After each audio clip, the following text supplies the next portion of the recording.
श्री कृष्ण ने बहुत ही सुंदर शब्दों में कहा है, कभी कभी आपके मन में ये प्रश्न नहीं उठता है कि इस संसार में ऐसा क्या है जिसे पाना असंभव है।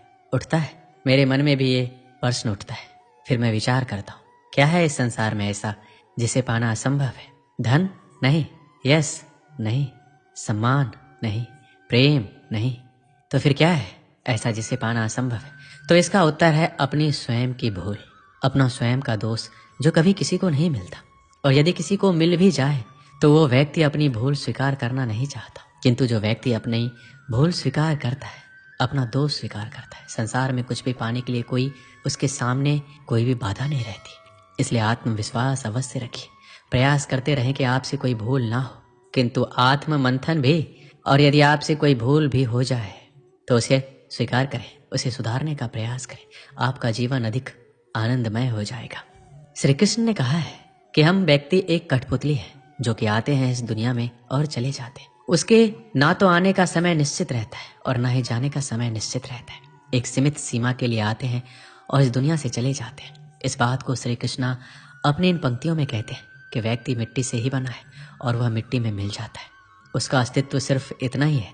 इसलिए व्यक्ति को लोभ लालच की भावना नहीं रखनी चाहिए, क्योंकि ना तो वह कुछ लेकर आता है और ना ही वह कुछ लेकर चला जाता है। वह जिंदगी भर काम करता अपने दूसरों के लिए, और मरने के बाद वह दूसरों के लिए ही सब कुछ छोड़ जाता है। इसलिए हमें लोभ लालच की भावना छोड़कर सदाचार की भावना अपना लेनी चाहिए, क्योंकि इसी में सारे जगत की भलाई है। श्री कृष्ण कहते हैं इस दुनिया के लोगों की यही परेशानी है कि वह किसी न किसी बात को लेकर चिंतित रहते हैं और दूसरों की जिंदगी पर नजर डालते हैं और देखते हैं उनकी जिंदगी कितनी आसान है, कितनी अच्छी है, पर वह अपनी जिंदगी की बुराई करते रहते, चिंता करते रहते। हर व्यक्ति को जीवन में किसी न किसी बात की चिंता परेशानी रहती है, पर उसे अपनी जिंदगी कभी अच्छी नहीं लगती। उसे दूसरों की जिंदगी अच्छी लगती है, उसी पर उसकी नजर रहती है। हमें चिंता छोड़कर ध्यान रखना चाहिए कि जीवन में जो कुछ भी होगा अपने निश्चित समय पर ही होगा। उस पर हमारा कोई हाथ नहीं है, ये हमारे हाथ में नहीं है। इसलिए चिंता छोड़कर हमें अपने कर्म पर ध्यान देना चाहिए, क्योंकि अगर काम अच्छा होगा तो सब अच्छा होगा। इसलिए चिंता छोड़कर धैर्य रखो, जो होना है वह होकर रहेगा। इसमें ना कुछ हम कर सकते हैं और ना ही हम कुछ कर पाएंगे, ये हमारे हाथ में नहीं है। इसलिए अपने कर्म पर फोकस करें, उसी से जीवन का निर्माण और विनाश होगा। श्री कृष्ण कहते हैं जीवन में कुछ पाना हो तो सोच और कर्म बड़े आवश्यक होते हैं, किंतु क्या केवल सोच से, क्या केवल कर्म करने से आपको सफलता प्राप्त होगी? नहीं। कुछ लोग सोचते रह जाते हैं और कर्म नहीं कर पाते, और इसी कारण से उन्हें सफलता प्राप्त नहीं होती। कुछ लोग बिना सोचे समझे कर्म करते रह जाते हैं, उन्हें भी सफलता प्राप्त नहीं होती। स्मरण रखिएगा, वृक्ष को काटना हो तो कुल्हाड़ी के लगातार प्रयास करने के साथ ही कुल्हाड़ी किस दिशा में मारी जानी चाहिए, इसका ध्यान रखना पड़ता है। सोच और कर्म, इनका ठीक से सम्मिश्रण करेंगे तो अवश्य ही सफलता मिलेगी। श्री कृष्ण ने क्या खूब कहा है, आत्मा अमर है। ये हमारा देह एक रेत के समान है जो आखिरकार मिट्टी में मिल ही जाता है, पर हमारी आत्मा अमर है। ना इसका कोई अंत है, ना कोई इसका मरण है।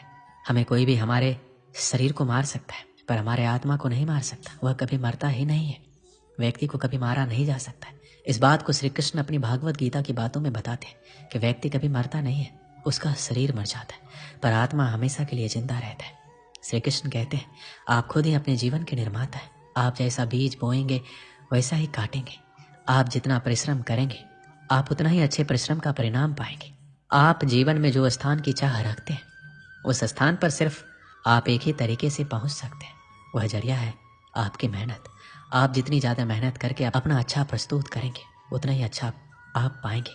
आप खुद अपने जीवन के निर्माता हैं। आप अपने जीवन को बना सकते हैं, बिगाड़ भी सकते हैं, पर लाखों लोग अपने जीवन में कुछ ऐसी आदतों को अपना लेते हैं जिससे वह अपनी राह कभी खोज नहीं पाते, वह रास्ते से भटक जाते हैं। हर एक व्यक्ति बड़े बड़े स्थान अपने जीवन में चाहता है, पर वह उसके लिए काम नहीं करता है और इसका परिणाम वह कुछ नहीं बन पाता।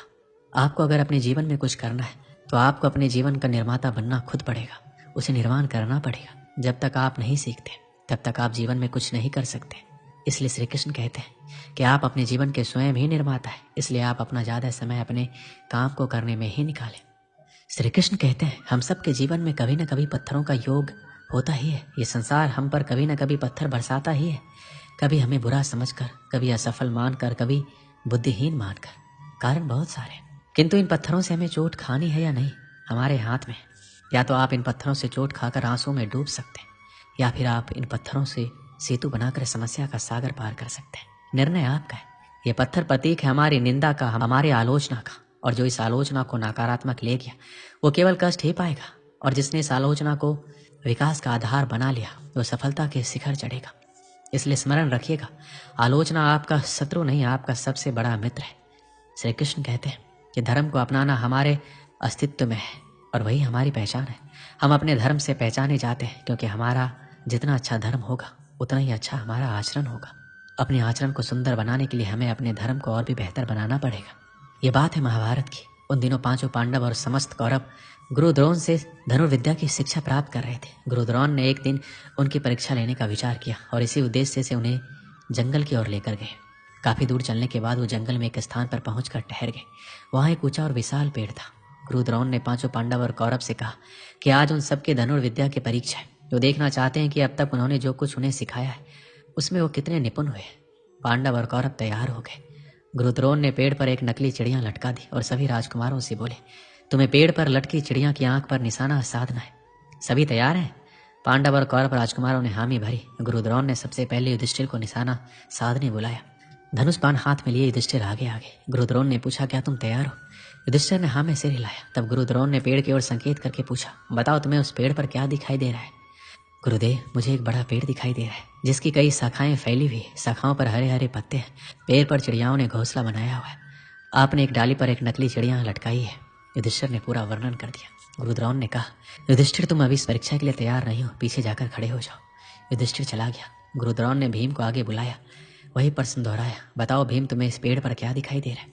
भीम ने 2 कदम आगे जाकर वर्णन किया, मुझे ये धरती, आकाश, घना जंगल, गुरुदेव आप और ये घना पेड़, इसकी पत्तियां और इस पर लटकी चिड़ियां दिखाई दे रही है। गुरु द्रोण ने कहा, भीम अभी तुम इस परीक्षा के लिए पूरी तरह तैयार नहीं हो, पीछे जाकर खड़े हो जाओ।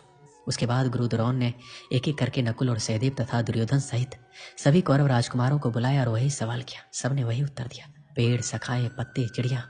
गुरु द्रोण ने सबसे यही कहा, अभी वो इस परीक्षा के लिए तैयार नहीं है और उन्हें निशाना लगाने नहीं दिया। अंत में अर्जुन सामने आया। गुरु द्रोण ने वही प्रश्न दोहराया, बताओ अर्जुन, तुम्हें क्या दिखाई दे रहा है? अर्जुन ने बाण चढ़ाकर उत्तर दिया, बस मुझे चिड़िया की आंखें दिखाई दे रही है गुरुदेव। गुरु द्रोण ने कहा, निशाना साधो। अर्जुन ने निशाना लगाया और बाण ने चिड़िया की आंख को भेद दिया। गुरु द्रोण ने सभी राजकुमारों को समझाया कि जब आप किसी लक्ष्य के प्रति प्रयास कर रहे हैं तो पूरा ध्यान लक्ष्य पर होना चाहिए।